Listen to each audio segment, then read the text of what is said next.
गुज़श्ता रोज़ PDM का जलसा हुआ। ये जलसा इसलिए अहम था क्योंकि ये पीडीएम का आखिरी जलसा था, और इसलिए भी अहम था कि इस जलसे से ये पता चलना था कि इस तहरीक में कितनी ताकत है, कितनी जान है। इस तहरीक के लिए मुख्तलिफ़ किस्म के प्रोपोगंडे किए गए। कभी कहा गया कि मीनार पाकिस्तान में पानी छोड़ दिया गया, तो कभी कुछ ववेला किया गया। इस जलसे के लिए मीडिया में काफ़ी ज़्यादा हाइप क्रिएट की गई और ये तासुर देने की कोशिश की कि इस जलसे के बाद हुकूमत अपने कदम से उखड़ जाएगी।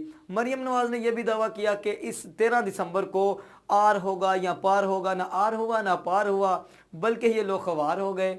ये जलसा हमारी तवक्कुआत से इंतहाई कम, छोटा और बहुत मायूस कुन था। नून लीग के सहाफ़ियों ने हुकूमत को डरा रखा था कि अगर जलसा कामयाब हुआ तो हुकूमत अपने कदम से उखड़ जाएगी। हामिद मीर ने कहा कि अब इस्तीफ़े तो बहुत पीछे रह गए। सलीम बुखारी जैसे सहाफ़ियों ने कहा कि हुकूमत वाकई अपने कदम से उखड़ जाएगी अगर जलसा कामयाब हो गया, मगर जलसे की नाकामी के बाद हुकूमत पहले से ज़्यादा शेर बन गई है।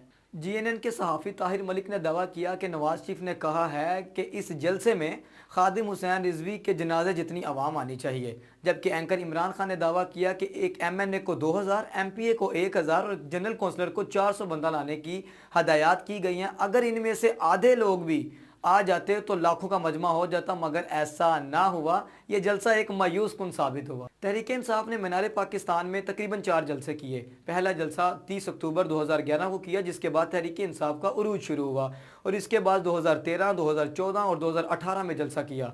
अगर इस जलसे का मुवाजना इन चारों जलसों के बराबर किया जाए तो ये जलसा इंतहाई छोटा था। बल्कि ये भी कहना गलत ना होगा कि अगर इस जलसे का मुकाबला डॉक्टर ताहिरुल कादरी के जलसे से किया जाए तब भी ये जलसा छोटा नजर आता है।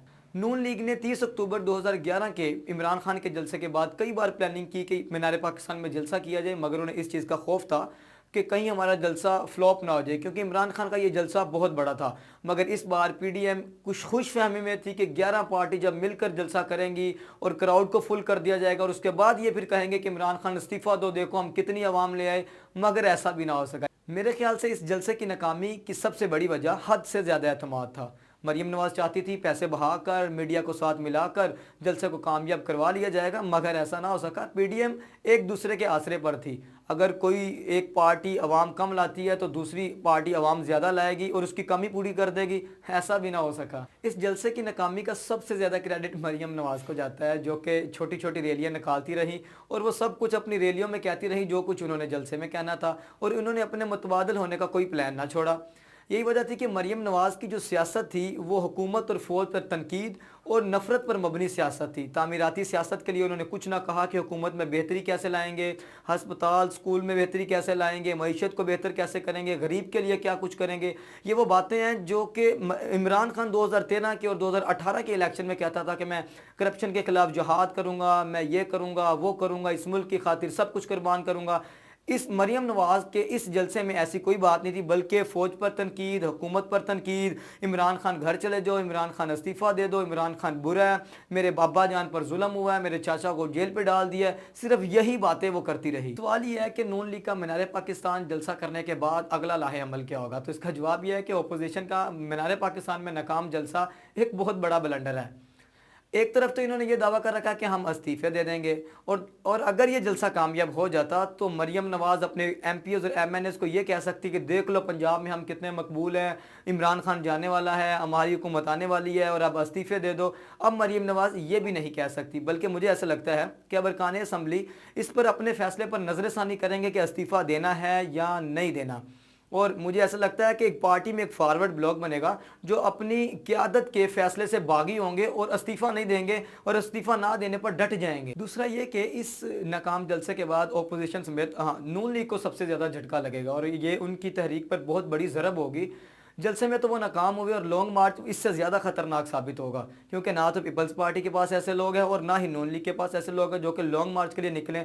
हाँ, मौलाना फजलुर रहमान मदरसे से कुछ तालिब इल्म इकट्ठे कर सकता है, या कुछ छोटी मोटी जमातें जो कौम परस्त हैं वो आ जाएंगी, कुछ रंग जमा देंगी, मगर बेसूद रहेंगी, कोई ज़्यादा फ़र्क नहीं पड़ेगा हुकूमत पर। अपोजिशन का तीसरा जो सबसे बड़ा नुकसान हुआ है वो ये है कि अवाम के अंदर ये तासुर उभरा है कि ओपोजिशन नामकबूल है, ये फजूल और झूठ पर मबनी इनका बयानिया है, ये एनआरओ के लिए सब कुछ कर रहे हैं। ओपोजिशन को जो चौथा सबसे बड़ा नुकसान हुआ वो ये है कि पाकिस्तान समेत दुनिया भर में ये तअस्सुर पैदा हुआ है कि अवाम आज भी इमरान खान के साथ है और अवाम चाहती है कि इमरान खान अपना जो उसकी मुद्दत है वो पूरी करे और अवाम उसके साथ खड़ी है।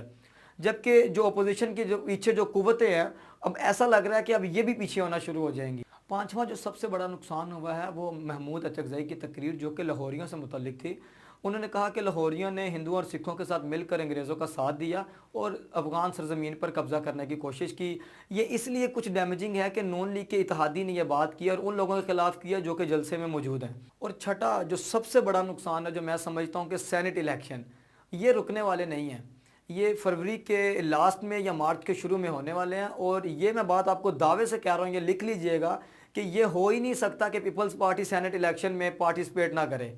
सेनेट इलेक्शन होंगे और ये देख लीजिएगा, पीपल्स पार्टी भी इसमें शिरकत करेगी और पीपल्स पार्टी बाकायदा ये इलेक्शन लड़ेगी। मुझे इजाज़त दीजिए, मैं हूँ शिराज और मेरे चैनल को सब्सक्राइब कर लीजिए।